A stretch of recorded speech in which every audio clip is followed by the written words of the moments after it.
Thank you. I speak as someone representing as the executive director of CAMERA, which is monitoring. Oh, thank you.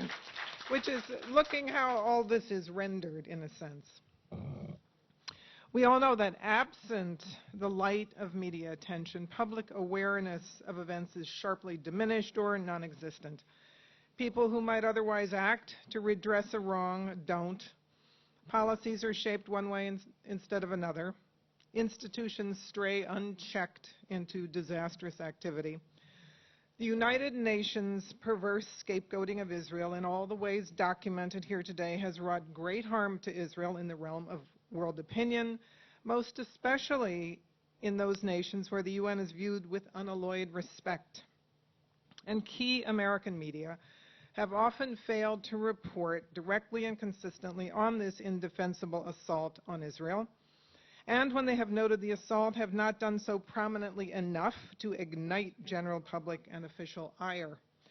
The most attentive and serious news focus on the UN's bias comes from, this is good news, the National Review, the Washington Times, the Jerusalem Post, the Wall Street Journal, Fox News, the New York Sun, local Jewish newspapers, individual columnists and pundits, talk radio, NGOs, obviously Anne's wonderful Eye on the UN, and the blogosphere.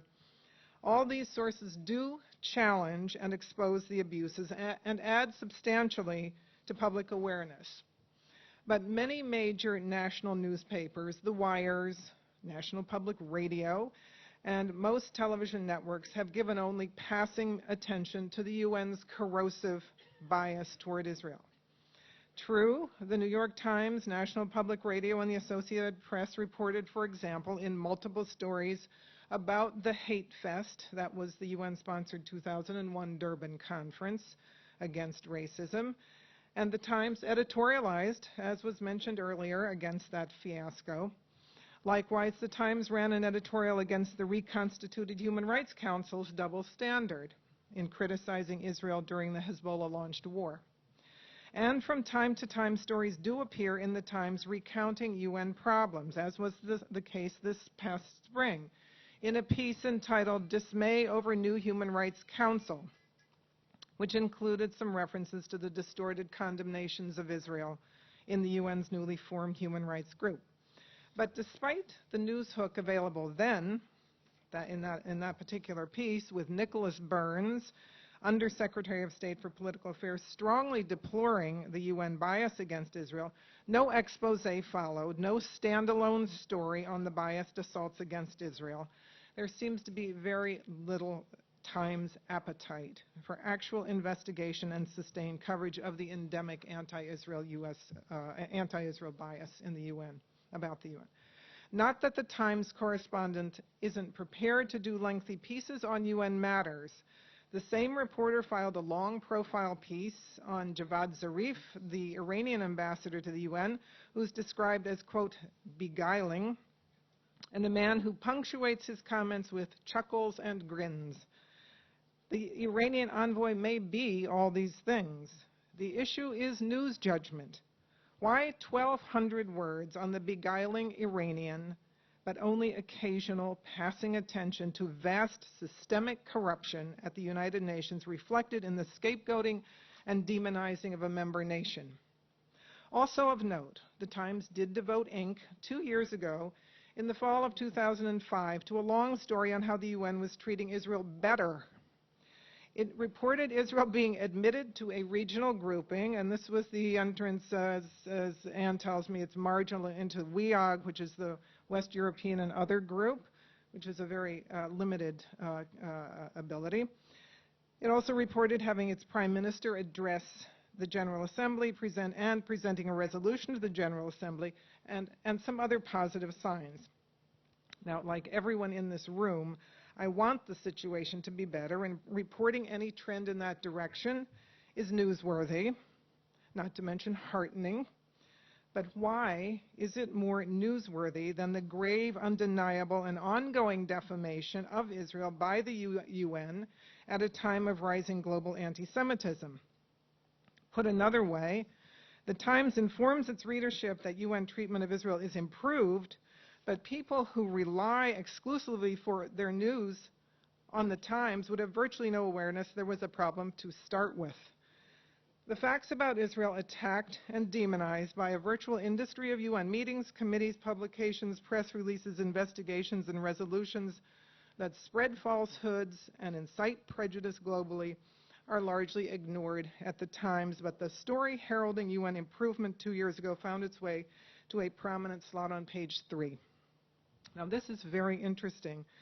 Exactly the same sequence is seen in the Times' nearly non-existent coverage of systemic indoctrination of Palestinians in their schools, mosques, and media to hate and reject Israel and the Jewish people. While this incitement has been overwhelmingly ignored for more than a decade, the paper did run a front-page story in December 2004 to report the incitement was waning. This abatement, however, was temporary, a brief moment after Arafat died when Mahmoud Abbas was taking over. After the lull, tirades against Jews were as ferocious as ever. Palestinian Sheikh Ibrahim Muderis told his flock in May 2005, quote, "With the establishment of the State of Israel, the entire Islamic nation was lost because Israel is a cancer spreading through the body of the Islamic nation and because the Jews are a virus resembling AIDS from which the entire world suffers." There was no New York Times story to alert readers to the resumption of virulent hatred being spread and to the implications for peace, let alone a front-page story. Now, I recount this because what seems clear is a general reticence to give forthright, accurate, and proportional account of the bigoted assault on the Jewish state, whether emanating from the Arab world or the United Nations. And of course, the two are inextricably intertwined because the Arab bloc and the broader Muslim bloc dominate much of UN activity. I dwell on the Times because of its enormous importance and the positive impact it could have in raising these vital issues nationally and internationally. But also, the paper, as we know, has a troubled history in the matter of covering peril to the Jewish people. As its editors have acknowledged, the Times failed to report adequately on the Holocaust, a story it essentially buried. The Times did report some of those facts some of the time, but not consistently, and certainly not in proportion to their significance. The muted attention today being given to the global defamation of Israel, fueled and sanctioned by the United Nations, is a dismaying echo. In the case of another very influential media outlet, National Public Radio, on which Israel is covered intensively, the situation is worse in terms of covering the UN's bias. There is almost no reporting on the denigration of Israel. A few observations about NPR on this issue. First, in many respects, the bias charges against Israel by UN entities are consistent with NPR's own bias in its reporting on that country. One-sided and distorted reports about Israel on topics such as checkpoints, the security barrier, settlements are often not unlike UN indictments. Extreme anti-Israel critics, such as Jeff Halper, who has compared Israeli law to Nazi Nuremberg laws, participate in UN events assaulting Israel, and also are interviewed repeatedly on NPR doing the same. NPR foreign editor Lauren Jenkins has said to me and a colleague in a meeting that Israel is a colonizer in Jerusalem. He has, in his own writing, linked Israelis to Nazis in a Rolling Stone magazine article.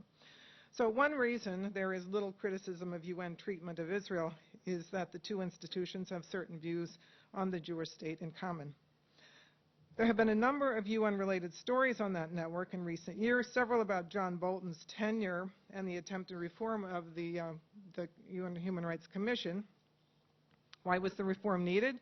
NPR noted that the old commission, quote, was criticized for including countries like Sudan and Zimbabwe, some of the world's worst human rights violators, as members. That's true, but there wasn't a hint ever on NPR of the extreme tilted anti-Israel activity of the Commission cited by American officials and others.